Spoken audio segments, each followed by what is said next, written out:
Chapitre 6e.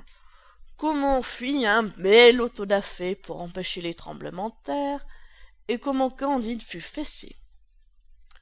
Après le tremblement de terre qui avait détruit les 3/4 de Lisbonne, les sages du pays n'avaient pas trouvé un moyen plus efficace pour prévenir une ruine totale que de donner au peuple un bel autodafé. Il était décidé par l'université de Coimbra que le spectacle de quelques personnes brûlées à petit feu en grande cérémonie est un secret infaillible pour empêcher la terre de trembler. On avait en conséquence saisi un Biscayen, convaincu d'avoir épousé sa commère, et 2 Portugais qui, en mangeant un poulet, en avaient arraché le lard.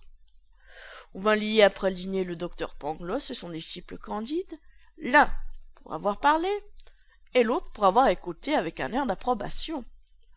Tous 2 furent menés séparément dans des appartements d'une extrême fraîcheur, dans lesquels on n'était jamais incommodé du soleil. 8 jours après, ils furent tous 2 revêtus d'un San Benito, et on orna leurs têtes de mitres de papier. La mitre et le San Benito de Candide étaient peints de flammes renversées, de diables, qui n'avaient ni queue ni griffes, mais les diables de Pangloss portaient griffes et queue, et les flammes étaient droites. Ils marchèrent en procession, ainsi vêtus, et entendirent un sermon très pathétique, suivi d'une belle musique en faux bourdon. Candide fut fessé en cadence pendant qu'on chantait, le Biscayen et les 2 hommes qui n'avaient point voulu manger de lard furent brûlés, et Pangloss fut pendu, quoique ce ne soit pas la coutume. Le même jour, la terre trembla de nouveau avec un fracas épouvantable.